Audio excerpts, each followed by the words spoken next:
So, joining me outside today, I hope it's not too windy, you can hear everything I'm going to say, because we're going to cover how to oxidise and polish our jewellery. This is the product you're going to need to buy. Now, it does neutralise in the sun, so you need to, if you are working outside, obviously try and keep it out of the way. We'll need a tiny little bit of that in a second. I just have an old jam jar, and this is it when it's been neutralised. It's pretty grotty and disgusting, so I tend to give this a bit of a shake and then go and chuck it on, like I've got a gravel driveway, so I throw it on there. You do not want to pour this down your sink. So first things first, we're going to get a small drop of the liver of sulphur gel, and we're going to pop that into some warm water in our jar. There we go, so just a little drop like that. And then we're going to put our liver of sulphur away, and we'll put the lid on. It's not on properly. Just give this a shake and you'll see it turns this horrible yellow colour. That is how it's supposed to look. So as with any chemical, obviously be careful not to touch it with your bare hands, and also it wants to be in a well ventilated area because it does smell a bit like rotten eggs. So this is the pendant we made on the last tutorial. I'm just going to find a way of getting this stone out, so just very gently we'll press one of the sides open and remove the stone out of the way. And at the minute it's this sort of shiny new penny kind of colour. So I'm just going to take a real, can't really see that, scrappy piece of wire, and we're going to hang our pendant on it like so, and then we're going to give it a dunk. Now it's usually about 15 to 20 seconds maybe, but you can keep moving it around until it starts to go darker. Now how dark you want it to go is completely up to you. At the moment that's not particularly dark. Just gone against my own advice obviously and touched it, but hey, I'll survive. I think because we're doing this outside it is neutralising quite quickly. There we go. So you can wait till it goes completely black, but I prefer it this ever so slightly kind of browny colour, could maybe a little bit longer. You'll also notice I've got several other frames as well. I do this in batches because I think it's obviously better than wasting the product. So that's essentially the colour you want it to go, or maybe a little darker against the fresh raw copper. Then we need to just pop it into a warm water bath with a little bit of hand soap just to wash it off and stop it going any darker. You're going to repeat this with all of the pieces that you want to oxidise. Now I cannot stress enough, do not throw this chemical down the sink or the toilet or anything stupid like that. Wait till it's completely neutralised and gone clear, and then like I say, just tip it on some stones or something. Not anywhere near some plants obviously, but somewhere that won't cause any damage to any wildlife or anything like that. The reason you don't put it down the sink is because it will rust your pipes. So now we can take our little oxidised frames out of the water. I'm using quite warm water but not hot, and that has got some soap in it. We can leave that there because we're going to use that when we get to our polishing. So there's an awful lot of different ways people polish. It's personal preference. I tend to use one of these kind of buffing wheel thingies on my Dremel, I suppose you'd call it. It's a multi-tool. This is a Parkside one from Lidl. It was like 20 quid and it's brilliant. So I use that. Some people like these radial discs that you can pop on. They're like a bendy silicone disc that you stack up 2 or 3 on the mandrel. They're quite handy. But if you haven't got any of these tools yet, you can still use wire wool. So I use the super fine, extra fine quadruple 0, and just pull a little bit of that off, and that's how we're going to do one of them, so we can have a little look and see all the different, what they look like. So the first method we'll use is the wire wool, because that's obviously going to be the cheapest for you. So we dip the wire wool in the plain soapy water, and you guessed it, you scrub it away. Now my camera's just cut out, so I have already done this, but obviously you get the idea. You don't need to worry about the inner frame where the stone's going to sit, because that's never going to touch the body, so I wouldn't worry too much. So when you've given it a bit of a buff, pick off any of the little straggly bits and then give it another little clean in the water, and we'll just leave that one to dry. So So as I mentioned before, I quite like these, so we're going to pop that in our Dremel / multi-tool, and I tend to do it on maybe a 4 to start with and see where we're at. So we'll turn that on. Now this time obviously you can't dip an electrical product into your water, so you're going to dip your frame into your water instead. No, I'm the wrong way around here, so I'm left-handed. So again, we're just going to very gently hold this over. Let's see, starting to give us some colour. You sort of want to leave some bits because it will give it some depth to make it look that real antique-y kind of look. Just work your way around. If you feel like your Dremel's not running fast enough, obviously adjust it. Don't do it too fast though, because sometimes you can catch your frame and fling it across the room. If it's feeling a bit dry, just go into your water again. So that one's probably about done. That was the one we did yesterday on the first beginner tutorial.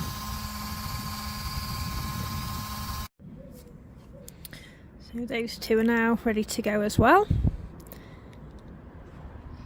And a little note I will say on these red thingies, I usually change them at about this stage because they're a bit gross. You might get 3 or 4 frames per one of these, usually speaking. So now we'll swap to the little radial discs that I discussed earlier. Not a massive fan of these. A lot of people say how amazing they are. I haven't yet seen why they're so good, but hey, we can still have a go, can't we, in the purposes of demonstration. So again, I've just got one little piece left, this little horseshoe necklace, that's one of my best sellers. I'm gonna just give that a dip in the soapy water again, and we'll go ahead and polish this. So again, be careful of your fingers because you are using a sharp tool. So these all come in different grits.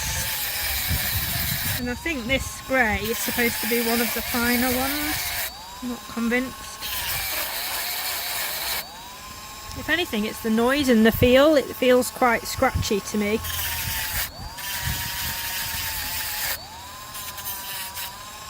But if you've got some really nice little nooks and crannies you want to get in, this is probably the tool to think about using. So we'll just do the back. It's like being at the dentist.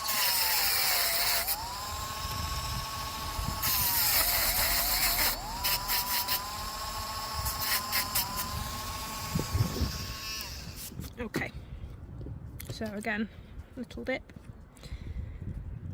if you can see, but again, not much in it. So I really think any of these methods, whichever you prefer, is going to be the one to choose.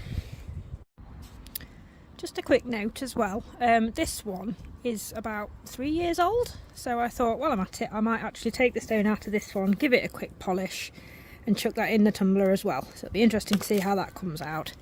See, I've just again moved away the frame slightly so that it can remove the stone.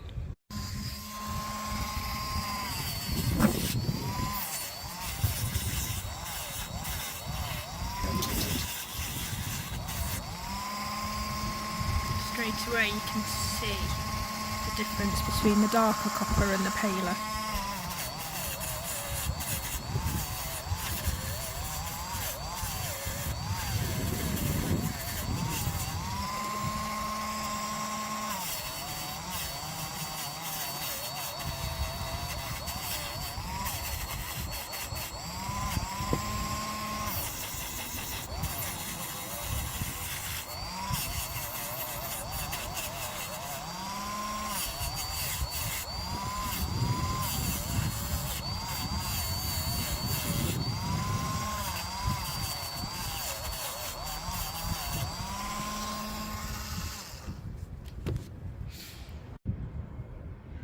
So that's a bit cleaner, certainly.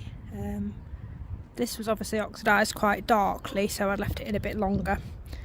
So you can really see some depth in those swirls. But you'll find your way, it'll be personal preference again.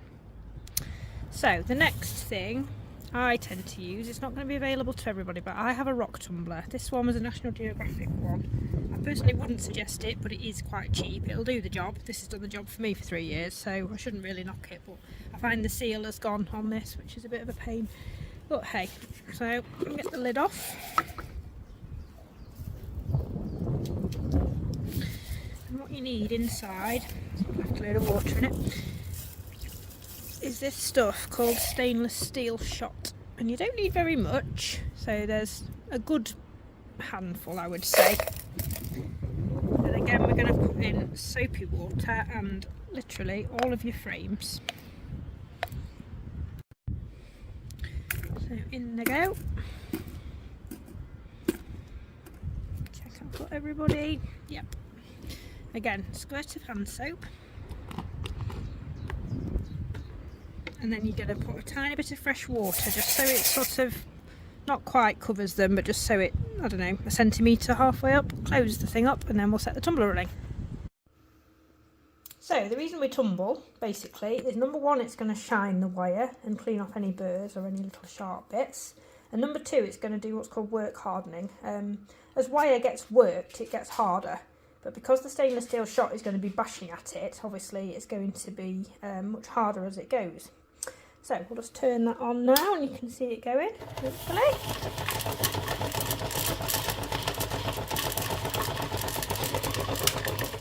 So that's literally, I've just turned it off so you can hear me. And that's just going to spin and spin and spin now for an hour and a half. We'll set a timer and then we'll come back for the reveal. So here's our frames fresh out of the tumbler. You can see they have gone almost back to the shiny copper again, but they will darken overnight. The very top one is the original frame. You can see it's a little bit dark and that's got a little bit more texture to it, but these will darken and look really pretty. So I'll come back tomorrow and I'll show you how to secure the frame back in. So here are the final completed pieces. Just look at the fire on that lab. What a beautiful stone. That's also a labradorite, so you can see the difference between the two, and this is a malachite. The copper's gone about as dark as it's probably going to go now. So this is the finished article. These other ones will be for sale, so I'll pop some links to my website below. So if you watched my last tutorial, which is how I actually made this, you would have seen how I secure the stone into the frame. The reason I like to take the stone out is that some stones, especially things like the green malachite, like these ones for instance, these are incredibly soft. You can scratch them almost with your nail or your pliers, so you have to be really careful. And some of these are actually susceptible to damage in the liver of sulphur, and they might change colour or look a bit gross, and some turquoises might do that. I personally just don't think it's worth the risk, so I make all of my frames as best I can so the stone can be removed. So I opened out this side, so I'm just going to pop that back in there. And again, gently press that in, like so. So at this point, we'll give this a gentle shake and see how secure it feels. It's not bad, but I would like it just a tiny bit more. I also not that keen on seeing the shoulders up over the stone, so I like to make sure everything else can be a little tighter first. So these ones obviously are going to need to lie at the side of the stone, not behind or in front of it, so that could come up just a nudge. And that'll just put pressure on that shoulder of the stone there. So look at the other side. See, that's already not too bad on the other side. We might just move it up just a nudge and squeeze. And in my other video, I hold on to the stone, pull down on the stone and pull up on the bail. That will help it secure a little bit. And the last thing we can do is grab our pliers, and again, holding the pressure on the back of the wire, we can just get in there and twist that in just a little bit further. I'm going to have to get a new light camera holder because this is driving me insane, it's in my way. Right, as you can see, I've drawn those in just that little bit further. But what we don't want to do is see it from the front too much. That's still a bit too much. So again, just pressing very gently with your pliers. That feels much more secure now, and I'd be happy with that. That one is now ready for sale, and it will be up for sale soon, so if you're interested in it, check out the link below. Just a final thought. A lot of people ask about, do you need to protect the wire with anything? Do you need to coat it in anything, like varnish or anything like that? I personally don't. I don't see any need. These do darken over time. What I tell my customers to do is try and keep them in the little plastic bags that they come in. So I would pop them in. These are a bit beaten up, these bags, are just what I had, but these little zip seal bags will stop any more air getting to it, so they will stay a little less dark. And also you can use a copper polishing cloth, which is just like a little dustery type of cloth, to give it a bit of a rub, and that will obviously keep it going.